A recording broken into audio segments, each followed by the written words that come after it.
ದೊಡ್ಡಬಳ್ಳಾಪುರ ತಾಲೂಕಿನ ತೂಬಗೆರೆಯ ಕುರುಬ ಸಮಾಜದ ವತಿಯಿಂದ ದಾಸಾವರೇಣ್ಯ ಶ್ರೀ ಕನಕದಾಸ ಜಯಂತಿಯನ್ನು ಭಕ್ತಿ ಭಾವದಿಂದ ಹಾಗೂ ಸಂಭ್ರಮದಿಂದ ಆಚರಿಸಲಾಯಿತು.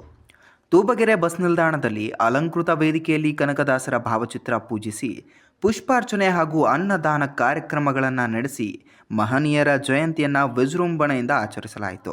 ಈ ಸಂದರ್ಭ ತೂಬಗೆರೆ ಬ್ಲಾಕ್ ಕಾಂಗ್ರೆಸ್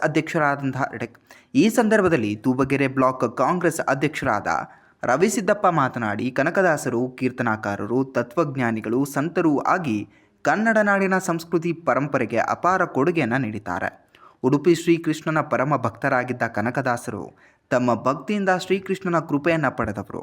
ಅವರ ಜೀವನದ ತತ್ವಗಳು ಇಂದು ನಮ್ಮ ಬದುಕಿಗೆ ದಾರಿದೀಪವಾಗಿದೆ ಎಂದು ಹೇಳಿದರು.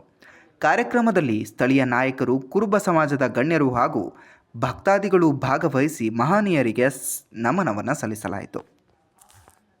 ಎಲ್ಲ ನಮ್ಮೂರಿನ ಗಣ್ಯರು ಆಗಮಿಸುತ್ತಿರುವ ಎಲ್ಲ ಗ್ರಾಮಸ್ಥರೇ, ಕನಕದಾಸರ ಚರಿತ್ರೆ, ಹುಟ್ಟು, ಬಾಲ್ಯ, ಅವರ ಆಚರಣೆಗಳು ಹೇಗಿತ್ತು, ಅವರ ಜೀವನ ಎಷ್ಟು ಕಷ್ಟದಾಯಕವಾಗಿತ್ತು, ಪರಮಾತ್ಮನನ್ನು ಅವ್ರನ್ನ ಹೇಗೆ ಹೋಲಿಸ್ಕೊಂಡ್ರು ಅನ್ನೋದ್ರ ಬಗ್ಗೆ ಈಗಾಗಲೇ ಸುವಿಸ್ತಾರವಾಗಿ ನಮ್ಮ ಆತ್ಮೀಯರಾದಂಥ ರವಿಸಿದ್ದಪ್ಪ ಅವರು ತಿಳಿಸ್ಕೊಟ್ಟಿದ್ದಾರೆ.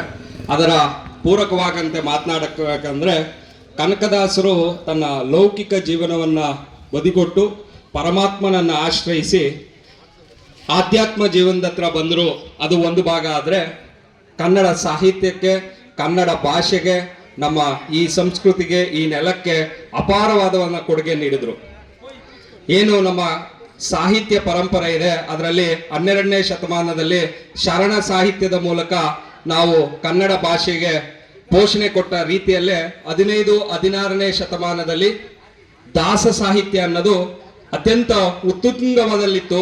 ಆ ದಾಸರಲ್ಲಿ ಒಟ್ಟಾರೆ 250ಕ್ಕೂ ಹೆಚ್ಚು ದಾಸರು ಬರ್ತಾರೆ. ಆ ಎಲ್ಲ ದಾಸರಲ್ಲೂ ದಾಸವರಣ್ಯ, ದಾಸ ಶ್ರೇಷ್ಠ ಅನಿಸ್ಕೊಂಡವರು ನಮ್ಮ ಕನಕದಾಸರು. ಅವರ ಕೀರ್ತನೆಗಳು, ಅವರ ವಿರಚಿತ ಕೃತಿಗಳಲ್ಲಿ ಅಗ್ರಮಾನ್ಯವಾದಂತಹ ನಳಚರಿತ್ರೆ, ಹರಿಭಕ್ತಿ ಸಾರಗಳು ಅತ್ಯಂತ ವಿಶೇಷವಾಗಿ ಅರ್ಥ ಗಾಂಭೀರ್ಯವಾಗಿ ದಾಸ ಸಾಹಿತ್ಯಕ್ಕೆ, ಅದರಲ್ಲೂ ವಿಶೇಷವಾಗಿ ಕನ್ನಡ ನಾಡಿನ ಸಂಸ್ಕೃತಿಗೆ, ಕನ್ನಡದ ಭಾಷೆಗೆ ತನ್ನದೇ ಆದ ಮಹತ್ವವನ್ನು ಕೊಟ್ಟಿರ್ತಾರೆ.